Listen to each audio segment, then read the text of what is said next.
எபிரேயர் 10:35. ஆகையால் மிகுந்த பலனுக்கு ஏதுவான உங்கள் தைரியத்தை விட்டு விடாதிருங்கள். ஆவியானவர் சொல்லுகிறதை காதுள்ளவன் கேட்க கடவன் என்று சொல்லி நம்ம வேதாகமத்தில் பார்க்கிறோம் இல்லையா? நம்ம நிறைய காரியங்களுக்கு தீர்வு இல்லையே நம்முடைய வாழ்க்கையில அப்படின்னு சொல்லிட்டு அதுக்கு சொல்யூஷன் கேட்டுட்டே இருப்போம். ஆனா ஆவியானவர் நம்மை முற்றிலுமாக ஆராய்ந்து அறிந்திருக்கிற ஆவியானவர் நம்மை பார்த்து சொல்லுகிறது ஒரே ஒரு வார்த்தை தான், மிகுந்த பலனுக்கு இதுவான உங்கள் தைரியத்தை விட்டு விடாதிருங்கள். அப்படின்னா என்ன அர்த்தம்? அதில் தைரியத்தை பிடிச்சுக்கணும். தைரியத்தை விட்டுட்டோம் அப்படின்னு சொல்லிட்டு இந்த வசனத்தின் மூலமாக நமக்கு நினைப்பூட்டுகிறார். அந்த தைரியத்தை முதல்ல நம்ம பிடிக்கணும். அப்புறம் அந்த தைரியத்தை நம்ம விட்டு விடாம இருக்கணும். அப்புறம் தைரியமாகவே அவர் பின்னாடி நடக்க ஆரம்பிக்கணும் இல்லையா? ஒரு காரியத்தை நம்ம யோசித்தோம்னு சொன்னா 3 காலங்களை சொல்லுவாங்க இல்லையா? இப்ப நடந்துட்டு இருக்கிற காலம், வரப்போகிறது, நடந்து முடிந்தது, எப்படி இருந்தோம் என்பதை நாம் கொஞ்சம் சிந்தித்து பார்த்து, அப்பா நான் உங்கள் மீது வைத்திருக்க அந்த நம்பிக்கையை எனக்குள்ளே பெருக பண்ணும் ஆண்டவரே, அந்த விசுவாசம் எனக்குள்ளே துளிர் விடட்டும் ஆண்டவரே என்று சொல்லி நீங்கள் அந்த ஒரு காரியத்தை செய்ய முற்படும் பொழுது உங்கள் வாழ்க்கையிலே நீங்கள் போராடி கொண்டிருக்கிற எவ்விதமான போராட்டங்களா இருந்தாலும் அவைகள் உங்களை ஒன்றும் செய்வதில்லை. அப்ப நம்ம ஆண்டவரை நோக்கி கேட்க வேண்டியது இந்த தைரியம். ஆல்ரெடி நமக்குள்ள அதை கொடுத்துட்டாருங்க, அதை விட்டு விடாதீர்கள் தான் சொல்றாருங்க. அவருடைய ஆலோசனை கேட்கிறவர்களை நாம் மாறுபொழுது எப்போ நமக்குள்ள தைரியம் இல்லாம ஆகிறோம் அப்படின்னு சொன்னா, நம்ம விரும்புறது நடக்காத போது, இல்ல இப்படிலாம் நடக்கும்னு எதிர்பார்த்து நம்ம போயிட்டு இருக்கிற காரியங்கள் ஒன்றுமே நமக்கு சித்திக்காத பொழுது நம்ம என்ன பண்ணிடுவோம்? தைரியத்தை விட்டுருவோம். அப்படி அல்லங்க. இந்த உலகத்துல நமக்கு தேவன் வைத்திருக்கிற அந்த ஆசீர்வாதங்களை யாரும் தடுக்க முடியாது.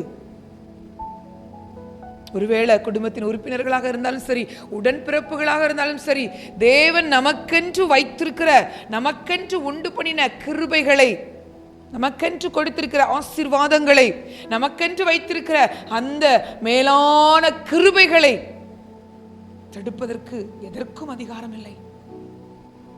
நம்ம தான் அதை சுதந்தரிப்பதற்கு சில நேரங்களில் சோர்ந்து போய் தைரியத்தை விட்டுறோம். இங்கே தீத்து 3:5 பாருங்க, 6 7 பார்த்துட்டு நம்ம 5 பார்க்கலாம். தமது கிருபையினாலே நாம் நீதிமான்கள் ஆக்கப்பட்டு நித்திய ஜீவன் உண்டாகும் என்கிற நம்பிக்கையின்படி சுதந்திர ஆகத்தக்கதாக. இங்கே ஒரு நம்பிக்கையை நம்மளை பிடிக்க சொல்றாரு. என்ன நம்பிக்கையா? அவருடைய கிருபையினால நம்ம நீதிமான்கள் ஆக்கப்பட்டிருக்கிறோம், நீதிமான்கள் ஆக்கப்படுகிறோம், நீதிமான்கள் ஆக்கப்படுவோம், நித்திய ஜீவன் உண்டாகும் என்கிற நம்பிக்கையின்படி சுதந்திரராகத்தக்க அவர் நமது இரட்சகராகிய இயேசு கிறிஸ்து மூலமாய் அந்த பரிசுத்த ஆவியை நம்மேல் சம்பூரணமாய் பொழிந்தருளினார். அப்போ இங்க அடுத்த ஒரு ஆலோசனை சொல்லி தர்றாரு. அந்த தைரியம் நமக்குள்ள வரணும்னா அந்த பரிசுத்த ஆவியானவர் நம் மீது பொழிந்தருளப்பட வேண்டும். நாம் அவரிடமாய் கீழ்ப்படியும் பொழுது அந்த பரிசுத்த ஆவியினால் அவர் நம்மை நிரப்புகின்றார். இந்த உலகத்துல இல்ல நம்மளே சில நேரங்கள் அந்த 5 சொல்லப்பட்டிருக்கு பார்த்தீங்களா? நாம் செய்த நீதியின் கிரியைகளின் நிமித்தம் அவர் நம்மை ரட்சிக்காமல் தமது இரக்கத்தின் படியே அவர் நம்மளை ரட்சிக்கிறாராம். உலகத்துல என்ன சொல்லுவாங்க? நீ எதை விதைச்சியோ அதை தான் அறுக்க போற அப்படின்னு சொல்லிட்டு நம்மளை ஒரு குழப்பத்துக்குள்ள கொண்டு போவாங்க, ஒரு பயத்துக்குள்ள கொண்டு போய் விடுவாங்க. ஆனா இந்த தெளிவாக சொல்லியிருக்கு பாருங்க, நம்முடைய நீதியின் கிரியைகளின் நிமித்தம் அவர் நம்மை ரட்சியாமல் தமது இரக்கத்தின்படியே, அவருடைய இரக்கத்தின்படியே மறு ஜென்ம முழுக்கினாலும் பரிசுத்த ஆவியினுடைய புதிதாக்குதலினாலும் நம்மை ரட்சித்தாராம். இந்த ஒரு காரியத்தை பெற்றுக் கொள்ளும்படியாகத்தான் இந்த வேத வசனங்கள் நமக்கு நினைப்பூட்டுகின்றது. இந்த வேத வசனங்களை நாம் வாசிக்கின்ற பொழுது, இதை தியானிக்கின்ற பொழுது, இது நம்முடைய வாழ்க்கையில செய்கிற காரியம்தான். இது மறு ஜென்ம முழுக்கு, நமக்குள்ளாக இருக்கிற பாவமான அல்லது தேவனை விட்டு பிரிக்கிற காரியங்களை நம்மளை விட்டு நீக்கி நம்மளை என்ன பண்ணுதான்? பரிசுத்த ஆவியினுடைய புதிதாக்குதலுக்குள்ளே நம்மளை கொண்டு வருகிறது. இப்படி வரும் பொழுது நாம் அந்த ரட்சிப்பு என்கிற அந்த அனுபவத்தை நாம் பெற்றுக்கொள்கிறோம். இப்போ 8வது வசனத்தை பாருங்க. இந்த வார்த்தை உண்மை உள்ளது, தேவனிடத்தில் விசுவாசமானவர்கள் நற்கிரியைகளை செய்ய ஜாக்கிரதையாய் இருக்கும்படி நீ இவைகளை குறித்து திட்டமாய் போதிக்க வேண்டும் என்று விரும்புகிறேன். இவைகளே நன்மையும் மனுஷருக்கு பிரயோஜனமுமானவைகள். பாருங்க, இந்த அதிகாரத்தில் நிறைய ஆலோசனைகளையா சொல்லியிருப்பாரு. அதனுடைய முடிவில் தான் இப்படி ஒரு வார்த்தையை சொல்லுகிறார். இவைகளை மனிதனுக்கு என்ன பண்ணுதான்? நன்மையும் மனுஷருக்கு பிரயோஜனமுமானவைகள். எபிரேயர்ல என்ன பார்த்தோம்? மிகுந்த பலனுக்கு ஏதுவான உங்கள் தைரியத்தை விட்டு விடாதிருங்கள். அதுதான் நம்முடைய வாழ்க்கையில இன்னைக்கு நம்ம சில நேரங்கள்ல அதை நினைத்து பார்க்காம சின்ன சின்ன காரியங்களுக்காக நம்ம என்ன பண்ணிடுவோம்? தைரியத்தை விட்டுருவோம், நம்பிக்கையை விட்டுருவோம், சோர்ந்து போயிடுவோம், வாடி போயிடுவோம். எப்படி சொல்றது? கண்ணீர்ல போய் நம்ம என்னது அகப்பட்டு போய் கிடப்போம் இல்லையா?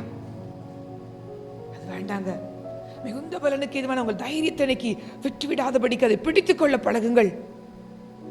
இந்த வசனங்கள் எல்லாம் நமக்குள்ளே ஒரு உற்சாகத்தை, ஒரு உறுதியை நமக்குள்ளே கொடுக்கின்றது. அந்த நம்பிக்கையை இன்றைக்கு நம்ம பெற்றுக்கொண்டு, அவருடைய பிள்ளை, அவர் எனக்காக எல்லாவற்றையும் நிறைவேற்றுவார் என்கிற அந்த கிருபைகளை நாம் தேவனிடத்தில் விசுவாசம் உள்ளவர்களாய் முன்னேறி செல்லுவோம். நம்முடைய பயத்திற்கும் நம்முடைய எல்லா விதமான சூழ்நிலைகளுக்கும் இன்றைக்கு முற்றுப்புள்ளியை வைத்துவிட்டு தைரியத்தை விட்டு விடாதிருக்க இன்றைக்கு உங்களுக்கு ஆலோசனை கொடுக்கப்படுகிறது. இந்த நாளில் உறுதிமொழி எடுத்துக்கோங்க. அப்பா, அந்த தைரியத்தை விட்டு விடாதிருக்க எனக்குள்ள கிருபை தாங்க. தேவனோடு கூட ஒரு உடன்படிக்கையை பண்ணுங்க. அப்பா, நீங்க உங்க இரக்கத்தின்படி என்ன இந்த நாள்ல புதிதாக்கி, பரிசுத்த ஆவியினுடைய புதிதாக்குதலினால நம்ம ரட்சித்திருக்கார் இல்லையா? அந்த நம்பிக்கையை நம்ம பெற்றுக்கொள்கிற சுதந்திரவாளியாய், ஆமென், அந்த நம்பிக்கை நமக்குள்ள இன்று பூரணப்படட்டும். மனமா அப்பா, எங்களை ஒப்பு கொடுக்கிறோம்ப்பா. இந்த தைரியத்தை விட்டு விடாதிருக்க எங்களுக்கு பலன் தாரும் தகப்பனே.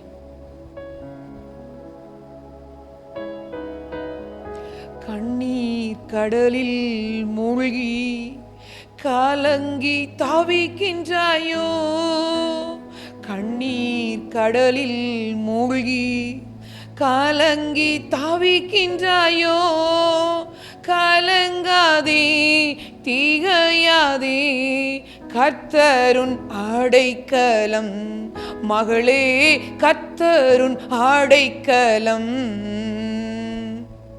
எழுந்து வா,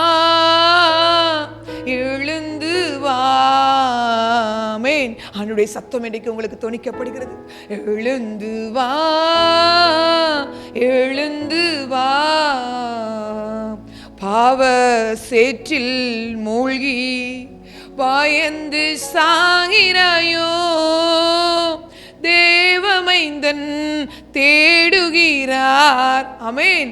தேவமைந்தன் தேடுகிறார், தேற்றிட அழைக்கிறார். மகளே, தேற்றிட அழைக்கிறார். எழுந்து வா, எழுந்து வா, எழுந்து வா, எழுந்து வா. ஆவியானவர் உங்களை அழைக்கின்றார். இந்த சத்தம் உங்களுக்கு கேக்குதா? உங்களுடைய துன்பத்துல, உங்க துக்கத்துல, உங்க கண்ணீரில் விழுந்து கிடந்தீங்கன்னா எழுந்து வாங்க ஆண்டவர்களிடத்துல. அதாங்க உங்க தைரியம். ஒரு ஸ்டெப் நீங்க எடுத்து வைங்க. தைரியத்தை இன்னைக்கு, அப்பா நான் உங்ககிட்ட வரேன்னு சொல்லிட்டு சொல்லுங்க. அவர் உங்களை நடத்துவார். பிரயோஜனமான இந்த வழிய, நன்மையான இந்த வழிய இன்னைக்கு பிடித்துக்கோங்க. தைரியத்தை விட்டு விடாதிருங்க. ஜீவனுள்ள வார்த்தைங்க இது. இது ஜீவனுள்ள வார்த்தைங்க. இந்த வார்த்தை உங்களுடைய வாழ்க்கையிலும் இந்த நாளிலும் ஒரு மிகப்பெரிய ஆசீர்வாதத்தை கொண்டு வரும் என்று நான் விசுவாசிக்கிறேன். இயேசுவின் நாமத்தில் ஜெபிக்கிறோம் எங்கள் நல்ல பிதாவே. ஆமென், ஆமென். என் ஆத்துமாவே கர்த்தரை ஸ்தோத்திரி, என் முழு உள்ளமே பரிசுத்த நாமத்தை ஸ்தோத்திரி. என் ஆத்துமாவே கர்த்தரை ஸ்தோத்திரி, கர்த்தர் செய்த சகல உபகாரங்களையும் மறவாதே. ஆமென், ஆமென். நம்முடைய பிதாவாகிய தேவனாலும் கர்த்தராகிய இயேசு கிறிஸ்துவினாலும் உங்களுக்கு கிருபையும் சமாதானமும் உண்டாவதாக. ஆமென், ஆமென், ஆமென்.